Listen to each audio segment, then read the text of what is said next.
What I want to show is how a planet brings the energy of the sign it rules and the house it rules to where two other signs and two other houses.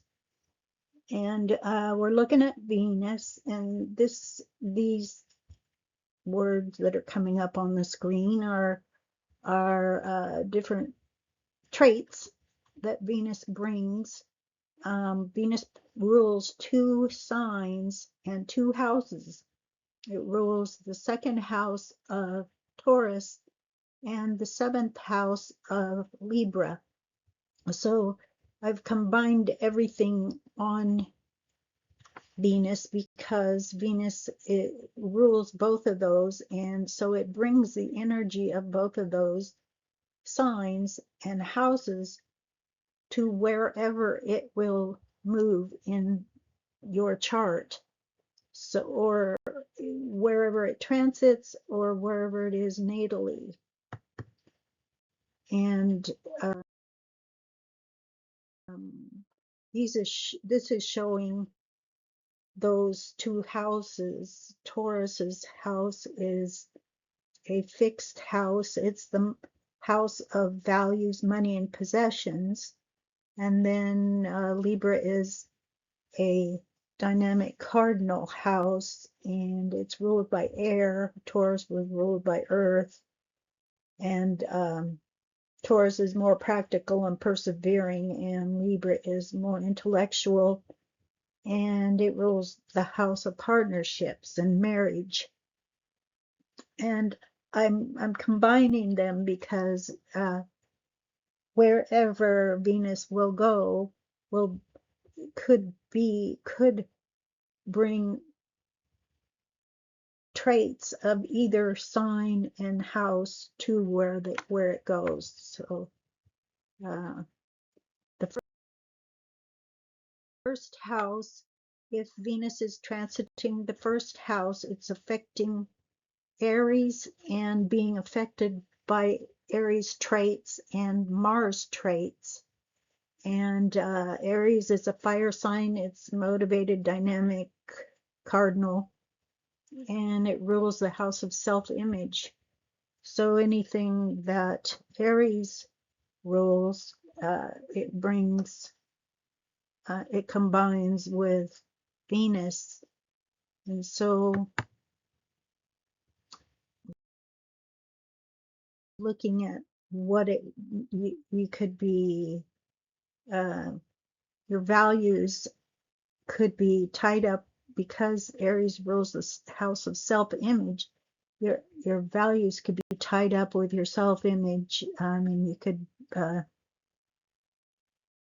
anything that Venus rules could be tied up with your self-image. Now, Aries is active and ambitious and assertive and competitive and courageous and creative. It's enthusiastic and extroverted and self-assured. It can be headstrong. It can be prideful. It can be quick-tempered. It can be impatient. But those traits will affect, I mean, Venus will affect those traits. So also, since Mars rules the house of self-image, if Venus rules how you make your money, the money and values that you bring to the table, you could have self-employment or use of the self and beauty to earn money through your own efforts.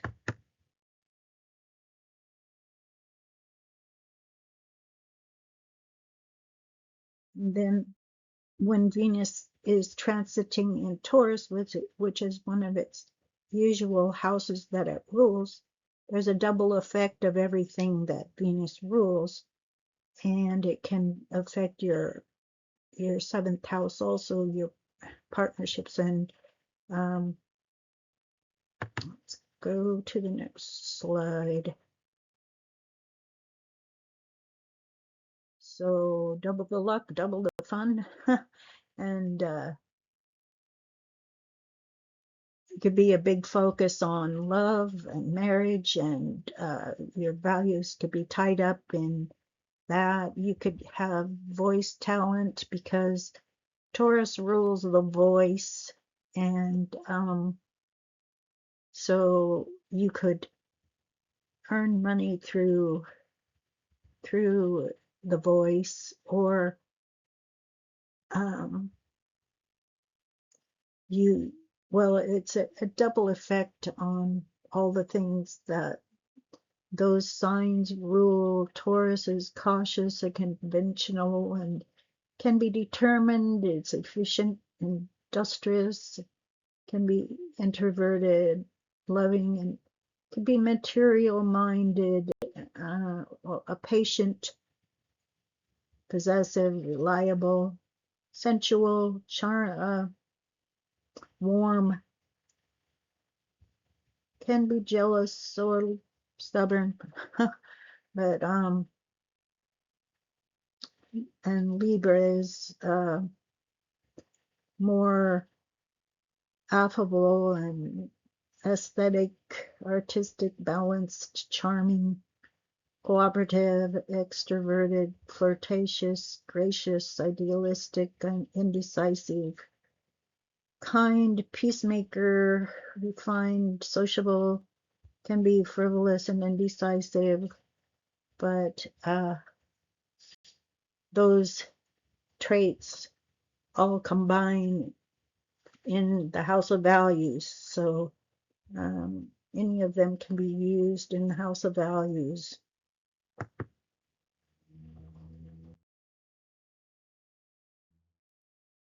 So the other place, the next house is the third house. And since the third house is ruled by Mercury, Mercury also rules two houses, and those houses are Gemini and Virgo. And Gemini is another air sign. It's mutable and adaptable, and it rules the house of communications, siblings, and elementary education, while Virgo is an earth sign, practical, adaptable, mutable. Work rules the sixth house of work and health and daily habits and routines and pets and caregiving and nursing. So you could earn money through caregiving and nursing, or you could be very routined in, your routines you could be very organized in your routines where money is concerned and how you earn money, and also use communications to obtain money with Venus in that third house that is ruled by Gemini. And Gemini is also rules learning. It rules the conscious mind. So whatever you learn and your education would come into play in how you earn money through your own efforts. So Gemini is adaptable and articulate and clever and curious and dexterous, rules the arms, pretty flexible. It's a mutable sign, so it's an intellectual, lively and restless and sociable and talkative and versatile and witty and changeable, and can on the downside can be gossip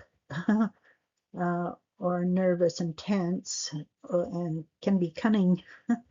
But so any of those things can combine with the daily habits and routines and how a person makes money through their own efforts.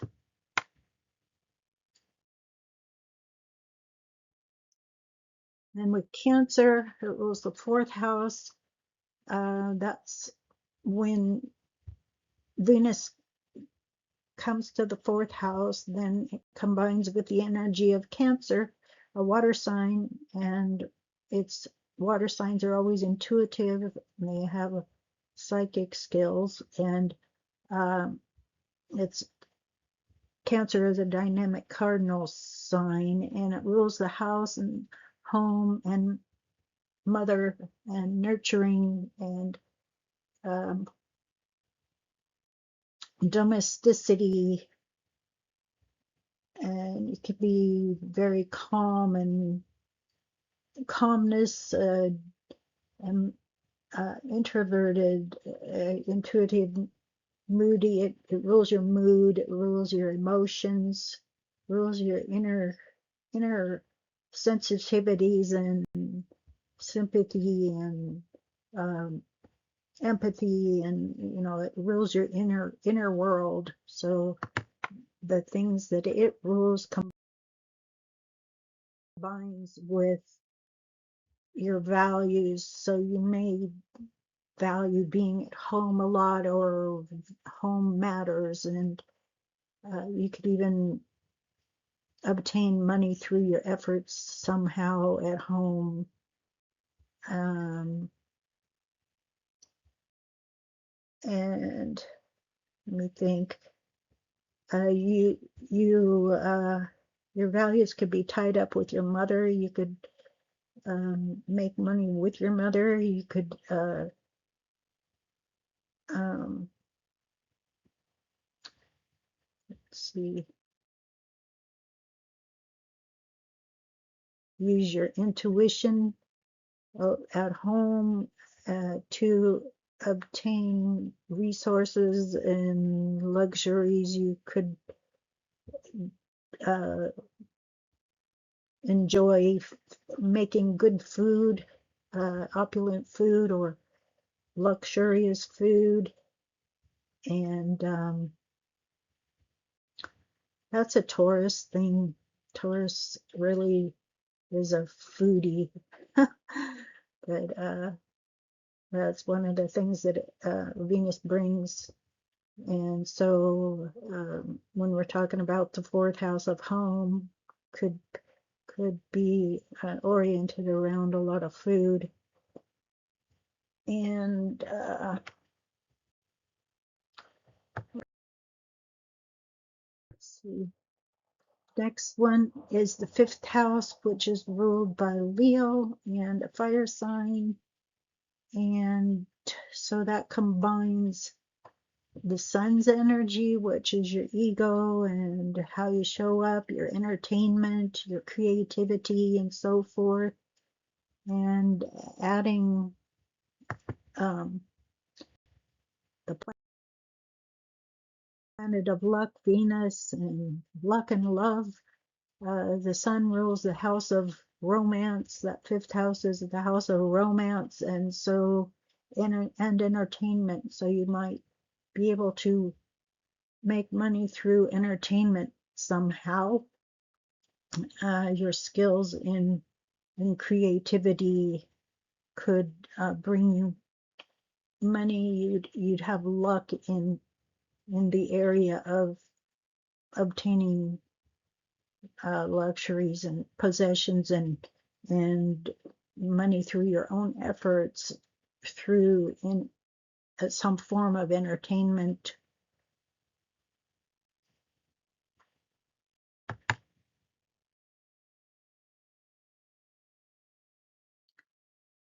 And Scorpio is ruled by Pluto, and it is the house, that is the eighth house of death, sex, and rebirth. And the reason I skipped Libra was because it's one of the signs that Venus rules, and I've already went into the part. It rules partnerships and so forth. So anyway, on to Scorpio. Scorpio is the house of transformations and death, sex, rebirth. Scorpios are competitive and courageous and determined, forceful, magnetic, mysterious, powerful, probing, possessive, resourceful, secretive. It rules the house of secrets. It rules the house of psychology. Let me go to the next slide here. It rules obsessions and the occult. It rules gifts of money coming to you from outside sources or inheritances. And the traditional ruler up there is Mars also. I spoke about it in one of the prior slides. And it can, having Venus there, that combines the money through your own efforts with money outsourced somehow. So, or you have to be secretive about your money. You're psychologically focused on money from other people, money from through your own efforts. A lot of psychological connection to money with that, having Venus in that house of Scorpio. Or you could be obsessed with love, because Pluto rules obsessions. That house rules obsessions. So you could equate love with sexuality and with sex itself. You could equate that. You could feel that love is sex, which it's just a trait that Venus rules romance and love. So you want romance in your sex life, and I guess that's a good way to put it. I feel uncomfortable talking about sex, so anyway, yeah. The ninth house rules long distance and foreign connections. It rules travel that's long distance or foreign. It rules the higher mind and professors and higher education. It's a fire sign, so it can be impulsive. That's a lot of the fire signs are impulsive and possibly have a quick temper, but it dies down as quick as it flares up. And motivated people, they're usually very direct and can be real enthusiastic and gregarious and humorous, idealistic, loyal, philosophical, rules structured religion, and Sagittarius is known as the traveler. And so it combines all the things that Jupiter and Venus rule together. Jupiter is the planet of abundance, and Venus is the planet of good luck. So it's good fortune mixed with good luck there. And you might have a lot of good luck with money earned somehow through long distance communications and foreign communications, and or just or through long distance travel. Good fortune there.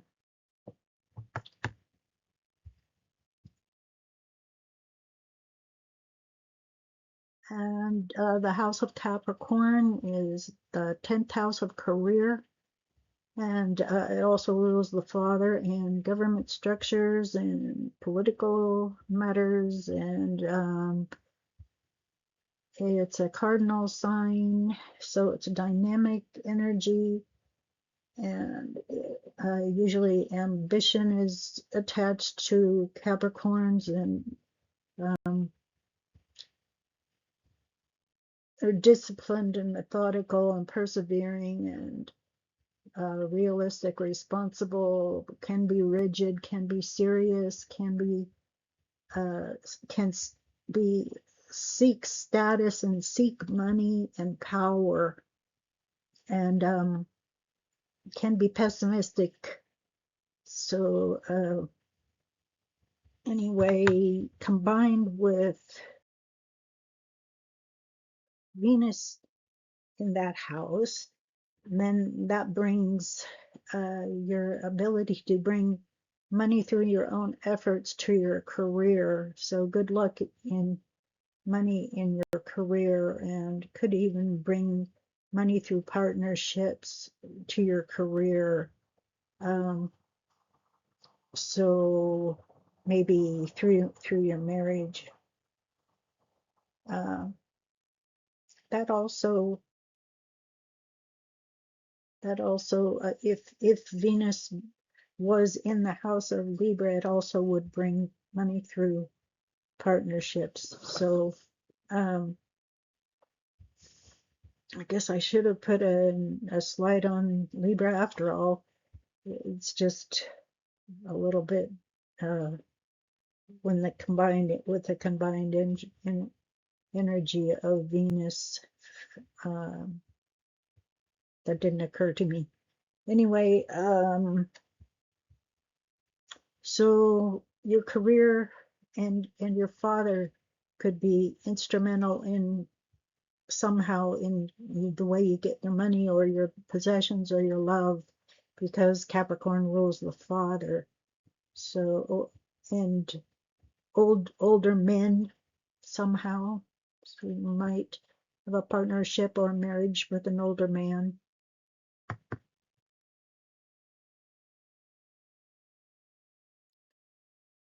And then Aquarius is an air sign, and it's intellectual, it's a fixed sign, it's persevering. So it rules society at large and friendships, it rules rebellion and individualism, and where you feel you're innovative or you're ingenious. So wherever it's ruled by Uranus, so wherever Uranus goes, it brings this energy of rebellion or revolution or individualism, or trying to an innovative, ingenious energy to whatever house it's in. And so if if it if it's combined with Venus, if Venus lands there, it's also the house of gains. So good luck in your ability to gain money and so forth. And so you may use big tech to gain money, and or somehow your effect on society will bring you money through your own efforts. And it could be sudden and even an explosive, all of a sudden happen, unusual way, and unusual ways to to obtain values, things that you value, obtain your luxuries, and obtain your possessions. It could be a revolutionary way. It could be something that you have invented, or something bring through your own efforts. And it could be electronic or big tech connected, or it could just be something invented that you invented. That's could be connected to electricity. It could be something just very unusual, because everything Uranus brings is unusual, and Venus is your values and money you obtain, and could even be through partnerships, or marriage, that these things happen. That the traditional ruler of that house is Saturn, though, and that could be through government and rules and responsibilities and your dad, and so all of that can become somehow enter into it too. It could be somehow you affect society with the way that you earn your money, and your career could enter into that because of the traditional ruler of Saturn.